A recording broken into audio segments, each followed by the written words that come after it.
So my friends that are in the financial business, they are the ones who missed Bitcoin. They didn't think crypto made any sense at all. And in fact, many ridiculed my views about it. My close friends still do the same thing. They're like, Ethereum, it hasn't done anything for 5 years. Why would I buy Ethereum now? So my closest friends are still very skeptical. If you're betting on stablecoins, you should bet on Ethereum. It's just the start of what I think is going to be a really explosive rise over the next 5 to 10 years. So they shouldn't worry about the price 1 month from now. I'm just curious if your perspective on Tesla and Nvidia changed since then. They haven't. We're still like both. Tesla and Nvidia, which one should I choose? Let's shift gears to some stable coins. So we're seeing big players like JP Morgan enter the space. I'm curious, what kind of impact do you think they will have inside the stablecoin market? A very significant impact. The stablecoin industry is the first really widely adopted crypto product. Mm-hmm. That's why we called it the ChatGPT moment. And stablecoins work really well. Mm-hmm. Merchants love it because they don't have what they call chargebacks, and the exchange fees are much lower. If a merchant accepts Visa payments, for instance, that's 2 to 3% of the charge is taken by Visa. Mm-hmm. And if there's a fraudulent charge, the merchant is forced to lose money on that transaction. Mm. There's never any fraud on a stablecoin because it's a bearer instrument. Consumers like stablecoins because it's less expensive to carry a USDC than to have a bank account. And then the stablecoin issuer makes money on a stablecoin. Stablecoins also are big owners of U.S. Treasuries. In fact, collectively, they're the 12th largest holder of U.S. Treasuries. Mm. So it's a very good model for the United States. And I think banks have looked at stablecoins initially as, they didn't really like the product, but now that they've seen the adoption, they've become interested in issuing their own stablecoins. So I'm keen on knowing, how will the competition unfold between the non-bank stablecoin users like Circle, Tether, and PayPal, and the traditional financial sector? How will they compete? Oh, well, they're definitely going to compete. Mm-hmm. Stablecoins, I think, the primary distinction today is really U.S. compliant stablecoins like USDC and PayPal versus Tether. Because Tether is much bigger, but it doesn't operate in a compliant way with U.S. OFAC, U.S. regulatory requirements. Because in the U.S., in order to have a stablecoin wallet to receive it, you have to have done what they call KYC, know your customer. It's a standard anti-money laundering process. So all bank account. Anybody who opens a bank account in the U.S. has to do a KYC. Okay. But Tether doesn't require KYC. Mm. That's why it operates so widely outside the U.S. 80% of all stablecoin transactions do take place outside the U.S. at the moment. So it's much bigger outside of America. But, today there's, in crypto, you can just use cross-chain. You can swap Tether for USDC into a compliant wallet. So there's interoperability. So JP Morgan, Goldman, Amazon, Walmart, they'd love to be in the stablecoin business because then they can capture the benefits of issuing a stablecoin. So like big banks have centuries of trust and millions of customers, and the crypto firms have like the technology. Who do you think has the upper hand? Do they have to compete, or will they survive like both? I think both. I think the strongest ones are going to survive. JP Morgan and Goldman, I think, are going to be huge winners from blockchain because they, as you said, they have enormous positive reputations with governments, with institutions. They have a brand that's recognized. And crypto is a way for them to re-engineer their businesses to save a lot of money. So I think that the biggest U.S. banks are going to become global winners in crypto. Then besides just holding stable coins, what's the best way to invest in their growth? Like, should I look at stocks in the companies that make them, or are there other related tokens? Oh, I see. You know, the stablecoin market's going to get competitive. So Circle is the biggest stablecoin after Tether. I don't really know the financials of Circle that closely. So if someone is interested in owning that stock, I don't know.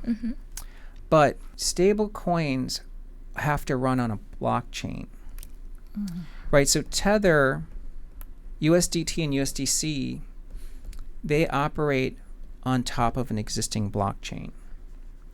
And the majority of stable coins, over 60%, are operated on Ethereum. So Ethereum is where most of the stable coins are actually operating, and 36% of the fees for Ethereum today come from stablecoins. And That's a lot. there's a stat that was just published over the weekend, but in just the last 7 days, about 7 billion of stablecoins were created on Ethereum, which is greater than the amount of stablecoins on Solana over the past 5 years. So more stablecoins creations are taking place on Ethereum. So I'd say if you're betting on stablecoins, you should bet on Ethereum. Yeah, it's like betting on Ethereum. Okay. Yeah, and that's just tokenizing the dollar. Wallstreet wants to tokenize the stock market, and they want to tokenize bonds and real estate and even art. Yeah. That tokenizing mechanism is the same essentially as tokenizing a dollar. So that's where Wallstreet is, again, doing most of that work on Ethereum. That's something I know today. I got to know today. Yeah. So let's have a market outlook. Imagine your close friend. Do you have a close friend who hasn't actually stepped into crypto yet? Yes, most of my friends are still skeptical of crypto. Oh, really?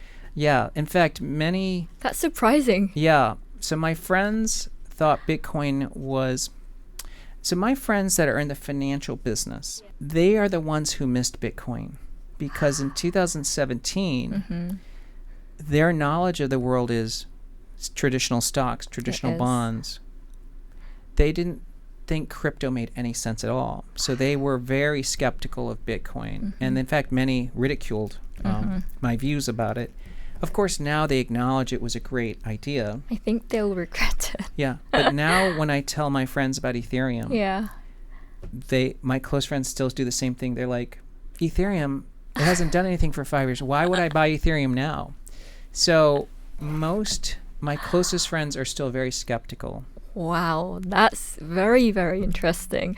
Actually, it's surprising.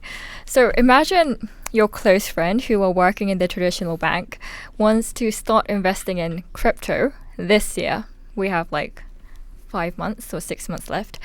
What's the main thing they should be careful of, and what advices would you give? Well, number one, if anyone's buying crypto, they have to use a long-term time horizon. So they shouldn't worry about the price 1 month from now, but they should think about where it is 5 years from now. And that's how we've always approached it. When we wrote about Bitcoin, we always wrote about prices 5 years from now. And that's why even today, I think Bitcoin can still get to 1 million. Wow. And it's about 100,000 now. So that would be my first advice. The second is that they have to understand there is a huge transformation taking place on Wall Street, because AI and blockchain are really going to disrupt traditional Wall Street. And so they should really bet on a future where that innovation is going to take place. And part of it is Bitcoin, because that's where you store value. But a bigger change is on smart contract platforms like Ethereum. So to me, I think Ethereum is in a super cycle. Like, it's just the start of what I think is going to be a really explosive rise over the next 5 to 10 years. Then imagine again, your friend comes to you. Well, I'm thinking of 2 stocks, MicroStrategy and Bitmine. I mean, Tom, you're seeing Bitmine the future is still bright, and also Ethereum as well. What choice should I make? Why should I pick Bitmine instead of MicroStrategy? Well, if someone's buying MicroStrategy, they're buying it for their Bitcoin exposure. Yeah. And let's say that Bitcoin can go from 100,000 to 1 million, so 10 times. MicroStrategy will go up more than that because of its Bitcoin strategy. But Ethereum today is 4,000 roughly. We show that if Ethereum's price ratio recovers to its all-time high against Bitcoin, then Ethereum will outperform Bitcoin by 5 times.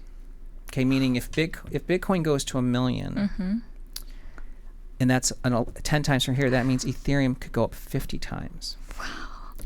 So now Bitmine stock should outperform Ethereum's price move. So if MicroStrategy will outperform a 10 times rise in Bitcoin, Bitmine will outperform a 50 times rise in Ethereum. So in a way, and these are the 2 largest crypto treasuries in the world. Yeah, it is. The choice is really understanding that Ethereum is facing a positive innovation cycle that markets haven't yet recognized, because it's been for 5 years. It's been a chain that's been slowly improving, but now this is the moment. And if you're looking for more profits, then this is the reason why you should buy Bitcoin instead of MicroStrategy, who are having some confusion over which to choose. Going back to 2 months before, at that time you focused on US market, and I'm just curious if your perspective on Tesla and Nvidia changed and evolved since then. They haven't. We still like both. As you know, both are still companies that are doing really well. I mean, Nvidia reported results last week, and you could see they had great numbers. And I think it's still dramatically undervalued, because that is one of the most important companies in the world. It is the most important company in the world, supplying a product in AI that nobody else can make. You can't build an AI company without Nvidia today. Despite the China restrictions? Yes, that's right. But Tesla, had a bit of a political backlash, and maybe a cloud around it because of Elon's involvement in the White House and then his departure. But as you know, Tesla just unveiled its master plan part 4. Yeah, it did. And it shows you a dramatic, almost what they call infinite growth opportunity for Tesla, because they're doing solar and robots and integrating so much more into society. So I think there's still a huge growth ramp ahead for Tesla. I'm not sure if you would like this question, but if I had one choice, Tesla and Nvidia, which one should I choose? I know. I don't know if investors should ever have to make a choice. Oh, how come? Because they both are founder-led companies. Jensen and Elon. They're both important companies for the global economy for the next 10 years. And they're both extremely agile and innovative businesses. So I wouldn't want to choose. In fact, if I had to say, if someone had to have 3 or 4 stocks, they have to own Tesla, Nvidia, and even a company like Palantir. Because not much people, like for example me, I don't have a big amount of money, so I have to focus on one in order to have a lot of profit. Because if I just buy that, it doesn't make that much profit for me. True, but I would say that the reason I wouldn't want to choose is that they're tied to different futures. Nvidia is tied to the AI infrastructure boom. Tesla is really tied to this robotic world, but they have a lead in manufacturing. And of course, Palantir is a company that essentially delivers magic with their software. So they represent 3 very different things. That's why I wouldn't want to choose between those 3. Yeah. I liked it how you describe Palantir as the magic. It's one of the last questions. What's your general outlook for other different sectors? Well, I'm still bullish on U.S. stocks in the final few months of 2025 because there's two things that are positive catalysts. The first is that the Fed is going to resume its cutting cycle. And we looked back. So if you look at the entire history of monetary policy, the Fed has never resumed a cutting cycle in the fall. So it's only happened 2 other times in history. And you're expecting this year as well? Yes, yeah. Oh. It's the Fed has signaled. So this would be the 3rd time. The first time was 1998. Yeah. The second time was 2024. And this is the 3rd time. In all the 2 prior cases, the stock market boomed in the 4th quarter because the Fed has been on pause and then they're finally cutting. Oh. The second is that the business confidence, the ISM manufacturing, actually has been below 50 now for 29 months. It will probably recover back to 50 once the Fed starts cutting. That's the longest stretch of the ISM below 50 in history. So that's really good for industrials and financials and small caps. So I think that this fall is a really broadening of the stock market rally where the banks and the industrials and the small caps are going to do as well as large cap tech. Would this go on for like 2026 and 2027 as well? Because I'm just worried that when the Fed cuts the rate, it might boom for a few months, but then I'm kind of worried about the next step. That's a natural concern, but I guess I just point out 2 things. One, when the Fed resumes its cutting cycle, they have a lot of room to cut rates further because the Fed funds is at 4.5% right now, and inflation is probably closer to 2 or 2.5%. So it's the real interest rate is extremely tight. So I think there's a lot of room to cut. That will take a few years. I think this is really bullish for stocks. I'm looking forward to it. As a final thought, I'm going to leave you and set you free. And before I set you free, what's the key message or piece of advice you would leave our viewers? I think the most important message I would leave you is that when you think about whether it's stocks or crypto, you should understand that in the stock market, you really want to buy the best companies. That's why Tesla, Nvidia, Palantir, these are the strongest businesses, and they have trends that are not sensitive to the economy. Like if there's a recession, Tesla, Nvidia, Palantir, they're the strongest businesses. They're not the ones that are going to be hurt. Everything else is going to do worse. And the same is true in crypto, that in crypto, you really want to buy the strongest chains. And that's Bitcoin and Ethereum, maybe Solana, but these all have really good, I'd say, core underlying factors that support them. Thank you for being so insightful and for taking time to share your perspective on your new role and also the crypto market and also the US economy. It was a pleasure to have you, and we will look forward to welcoming you back to Korea soon. And I hope you don't get so happy leaving this door. Yeah, I'll see you soon. Yeah, thank you again for having this interview. Thanks.